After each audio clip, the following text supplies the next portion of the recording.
तो अब हम लोग स्टार्ट करेंगे नेक्स्ट आपका chapter inequalities in a triangle.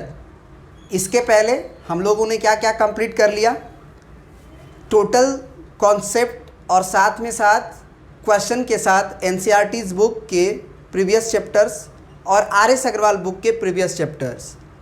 प्रत्येक का सीरियल वाइज वीडियोस आपको मिल जाएंगे। प्लेलिस्ट में आप चले जाइए, चैनल के बाबा मैथ्स वाला चैनल के आप प्लेलिस्ट में चले जाइए, वहाँ पे आपको सीरियल वाइज वीडियोस मिल जाएंगे क्लास 9 से लेके क्लास 12 तक के।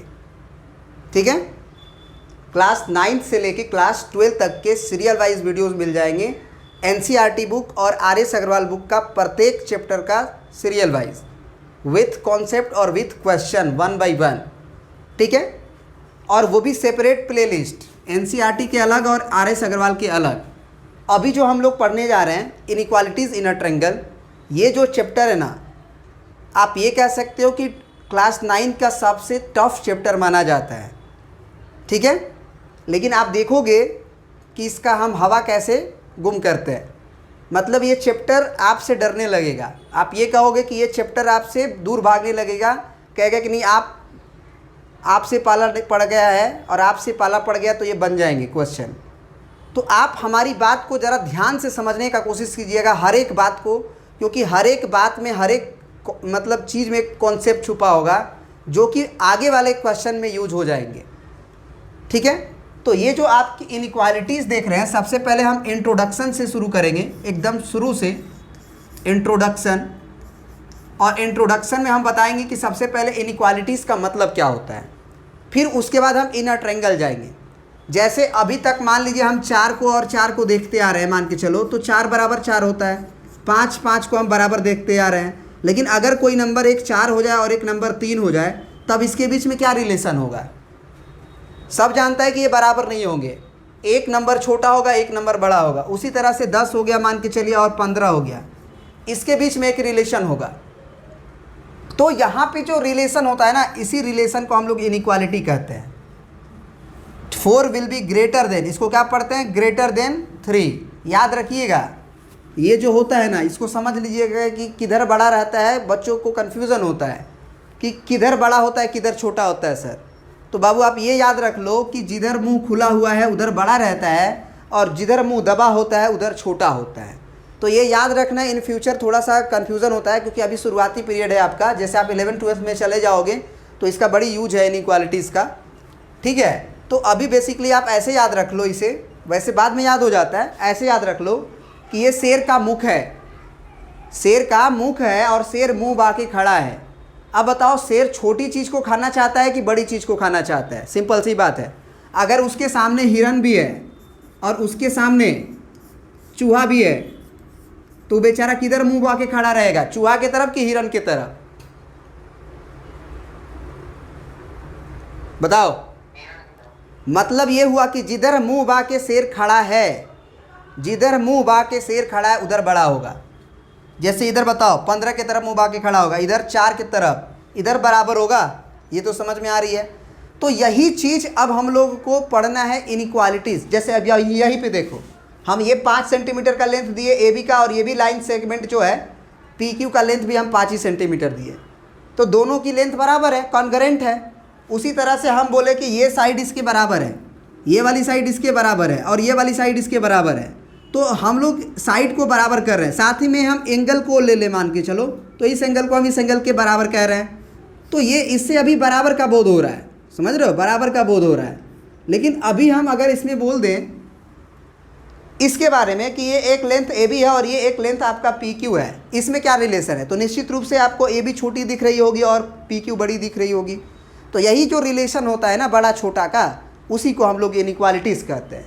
तो अब जो है ट्रायंगल की कॉन्ग्रुएंसी पढ़ के आए, जिसमें कि बराबर का बोध हो रहा था, एंगल को बराबर कर रहे थे, साइड को बराबर कर रहे थे। अब क्या होगा, एक साइड छोटा तो एक साइड बड़ा, एक एंगल छोटा तो एक एंगल बड़ा, यानी अब इस चीज़ में रिलेशन ढूंढने का कोशिश करेंगे। तो सबसे पहला जो आपका मतलब आप थ्योरम कह सकते हो या जो भी कह सकते हो, वो आपका हम बोर्ड पे लिखवा दे रहे हैं, उसको प्रूफ भी करेंगे। 2 तरह से प्रूफ होगा, एक एक्टिविटी के द्वारा जो आप महसूस करोगे और एक होगा मैथमेटिकली। है ना। एक प्रैक्टिकली हम लोग प्रूफ करेंगे कि देखेंगे, उसको ऑब्जर्व कर लेंगे कि नहीं ये बात सही है, और एक प्रूफ करेंगे विथ मैथमेटिकल। तो सबसे जो पहला थ्योरम है आपका वो हम लिख रहे हैं, जो NCERT का भी है और RS अग्रवाल का भी है, ठीक है ना। तो दोनों को हम लोग देखेंगे एक साथ। देखो, थ्योरम को शुरू करने से पहले एक छोटी सी बात जान लो, है ना। वो एक एक्टिविटी ही है, मतलब आप चीज़ों को थोड़ा सा महसूस करने सीखो ताकि चैप्टर्स को पढ़ने लायक हम बन पाएँ, ठीक है। जैसे मान लो कि एक लेंथ हमको दे दिया गया है, फिक्स है, या फिर आप कह दो कि दो, आप क्या कर लो, पॉइंट फिक्स कर लो, यहाँ पे कील ठोक दो, कील ठिक दो, ठक ठक ठक, यहाँ भी और यहाँ भी। दो कील ठोकने के बाद एक थ्रेड ले लो और थ्रेड को यहाँ बांध दो गोल करके, और यहाँ टाइट कर दो इसके ऊपर। अब हम बोलेंगे कि अब जैसे मान लो कि एक क्या करो, ये थ्रेड बांध दिया, अब एक थ्रेड को क्या करो, यहाँ पे करो, ठीक है, यहाँ पे करो और इसको ज्वाइन कर दो। अब इसको भी ज्वाइन कर दो। अब क्या करो कि ये तो दोनों पॉइंट फिक्स है, इसको तुम मूव करा रहे हो, ये मूव कराना चाहते हो, तो होगा क्या अगर हम मान लो ए को इसी के अलॉन्ग ऊपर की तरफ ले जाएं, ए डैश बार की, चलो हो गया, तो क्या ए बी की लेंथ से, मान लो ये बी है और ये सी है, तो ये ए सी की लेंथ से ए डैश सी बड़ी है। फिर और ऊपर लेके चले जाए, यहाँ पे ए डबल डैश मान ले, तो ए डबल डैश सी का जो लेंथ है, यहाँ का पूरा लेंथ, वो ए सी से बड़ा है। तो जरा देखो, इसको मिला के, इसको बी से मिला के देखो, इसको सी से मिला के देखो, इस एंगल में क्या प्रभाव पड़ रहा है बताओ। ये एंगल अगर मान लो 1 है, ये एंगल 2 है, ये एंगल 3 है, तो हुआ क्या, अगर तुमने सामने वाले साइड को AC को बढ़ाया, CA से CA डैश किया तो एंगल भी तुम्हारा बढ़ा, फिर C से A डबल डैश किया तो और एंगल बढ़ा।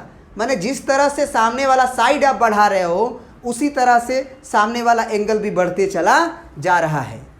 बात समझ में आ रही है।